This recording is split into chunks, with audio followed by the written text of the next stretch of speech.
अर्थव्यवस्था पर रूस यूक्रेन युद्ध का गहरा साया पड़ता नजर आ रहा है। युद्ध की वजह से देश और दुनिया में बढ़ी महंगाई ने भारत की इकोनॉमी पर तगड़ा अटैक किया है। क्राइसिल ने महत्वपूर्ण इंडिकेटर्स की पड़ताल करके आने वाले दिनों में आर्थिक हालात बेहद नाजुक होने की आशंका जताई।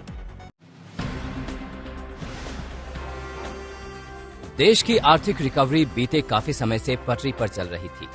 ज्यादातर सेक्टर्स का प्रदर्शन भी प्री कोविड से आगे निकल गया था, लेकिन अब क्रिसिल रिसर्च की रिपोर्ट में चेतावनी दी गई है कि आने वाले कुछ महीनों के दौरान देश के आर्थिक हालात पहले से खराब होने की आशंका है। इस चेतावनी का आधार क्रिसिल का फाइनेंशियल कंडीशंस इंडेक्स यानी FCI है, जो मार्च 2022 के दौरान 0 से भी नीचे चला गया।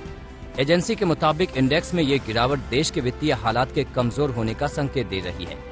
एजेंसी का ये इंडेक्स इक्विटी, डेट, मनी और फॉरेक्स मार्केट जैसे 15 महत्वपूर्ण इंडिकेटर्स को मिलाकर तैयार किया जाता है, जो हर महीने देश की आर्थिक हालात का हाल बयान करता है। FCI के 0 से नीचे चले जाने का मतलब है कि देश के आर्थिक हालात औसत से खराब चल रहे हैं। क्रिसिल ने अपनी रिपोर्ट में इंडेक्स के 0 से नीचे यानी नेगेटिव जोन में चले जाने की 6 मुख्य वजहें गिनाई हैं। इनमें शामिल हैं FPI का देश से बाहर जाना, जो मार्च में 6.6 अरब डॉलर और फरवरी में 5.1 अरब डॉलर निकाला गया है। मार्च में डॉलर के मुकाबले रुपया करीब 1.7% गिर गया, जबकि फरवरी में रुपए में 0.8% की गिरावट देखी गई थी। मार्च में सेंसेक्स में 2.2% की गिरावट देखने को मिली। गवर्नमेंट सिक्योरिटीज की यील्ड में चौतरफा बढ़ोतरी देखने को मिली है और ये जून 2019 के बाद के सबसे ऊंचा स्तर पर है।